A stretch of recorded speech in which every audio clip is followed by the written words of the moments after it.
Bapak Nana Mubarak, kemudian Bapak Abdullah Heha Mahua, Bapak Dr. Said Muhammad Said Didu, Bapak Marasakti Siregar, Bapak Refri Harun, Bapak Saganda Nenggolan, Bapak Muhsin Alatas, dan Bapak Rocky Gerung. Terima kasih atas pembacaannya. Sekarang kita akan mendengarkan penyampaian pesan Presidium Komite Aksi Menyelamatkan Indonesia, dimulai oleh Bapak Jenderal TNI Gatot Nurmantio. Pada Bapak kami silakan.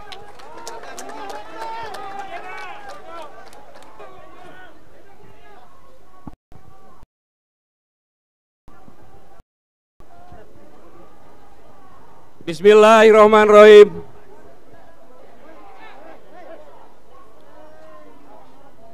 Yang saya sangat hormati Indonesia, saudara-saudara sebangsa yang hadir di tempat ini, yang saya cintai dan saya banggakan, mengajak kita semuanya bersyukur karya Tuhan Yang Maha Esa Allah Subhanahu wa Ta'ala, bahwa kita untuk bersama-sama menikmati 75 tahun kemerdekaan Republik Indonesia. Suatu anugerah yang luar biasa. Saudara-saudara sekalian, jika hari-hari berselang kita mendengar kisah yang katanya keberhasilan nyata, izinkan kami menyampaikan sudut pandang kami, rakyat kebanyakan, tentang apa yang kami alami dan rasakan saat ini. Kami ingin menjadikan momentum peringatan proklamasi kemerdekaan Republik Indonesia ke-75 ini untuk jujur melihat diri apa yang belum benar atau bahkan yang masih keliru dari negeri ini. Sebagai mantan Tentara Nasional Indonesia, 38 tahun yang lalu, saat mengawali dinas keprajuritan, saya bersumpah, demi Allah, saya bersumpah, yang berdasarkan Pancasila dan Undang-Undang Dasar 1945. Inilah antara lain bunyi sumpah saya, yang hingga saat ini tidak pernah dicabut. Sumpah yang akan terus melekat kepada setiap prajurit hingga bunyi tembakan salvo mengantarkannya ke liang lahat.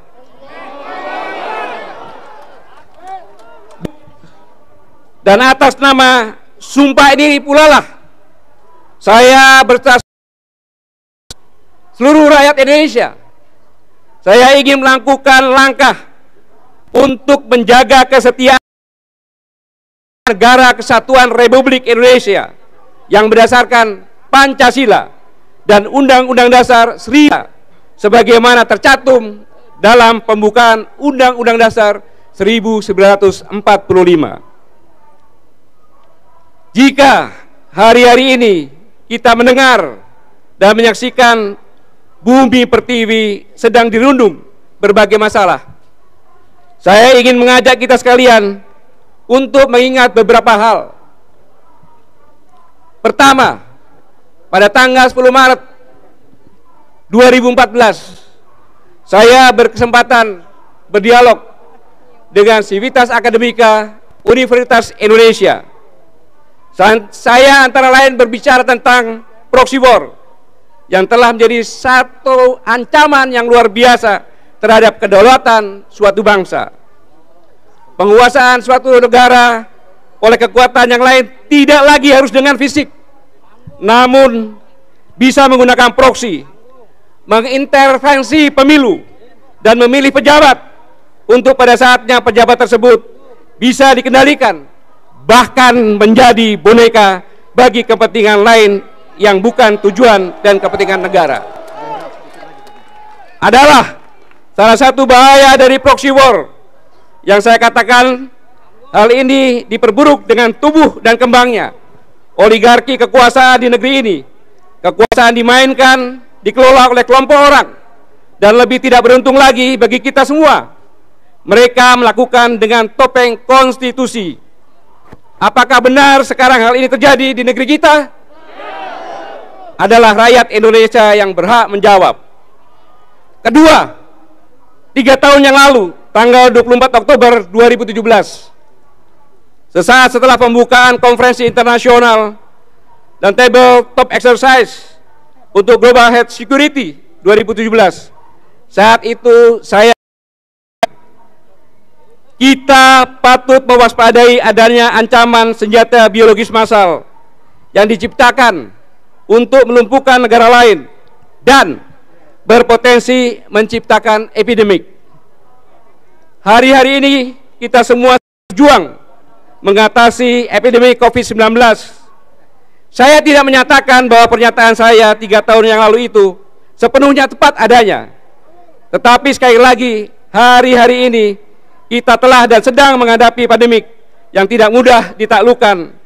Apalagi jika respon terhadap ancaman ini dipenuhi dengan sikap menggampangkan dan bahkan lebih berfokus yang mestinya bisa lebih dulu dikesampingkan.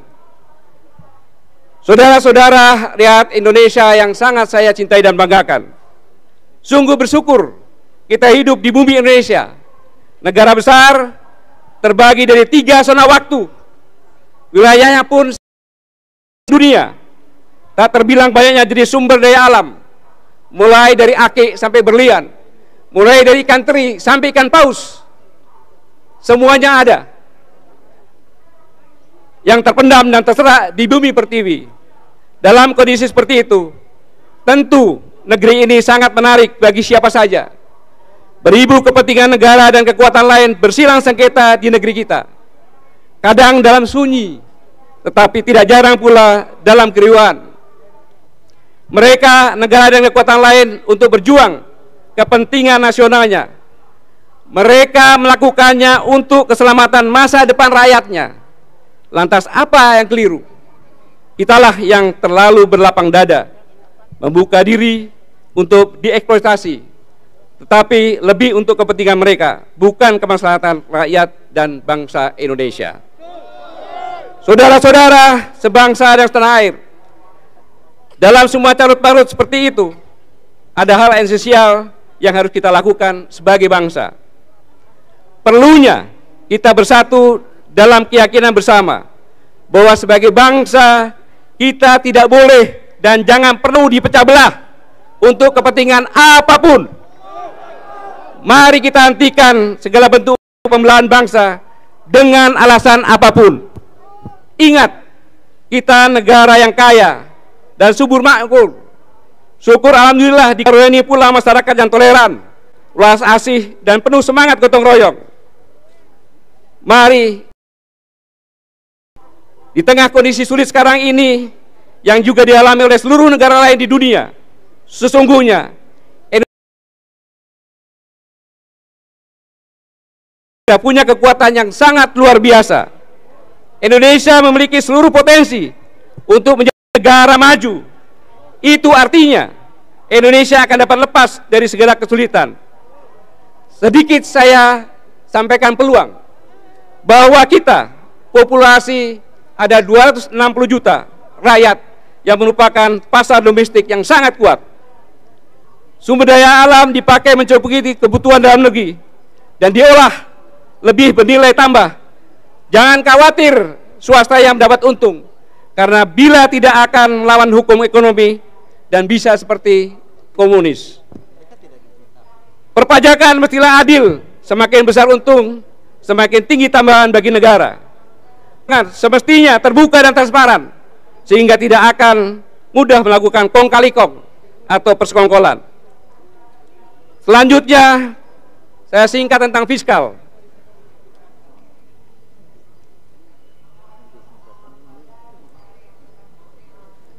Kita sekalian sadar bahwa kita memerlukan injeksi keuangan ke dalam negeri untuk memberikan rangsangan pemulihan ke dunia usaha, setidaknya mencegah dunia usaha sekarat. Tetapi kita sadari, mencetak uang akan melemahkan nilai rupiah, menambah hutang akan menambah beban fiskal, karena bunga dan cicilan. Bagaimana caranya?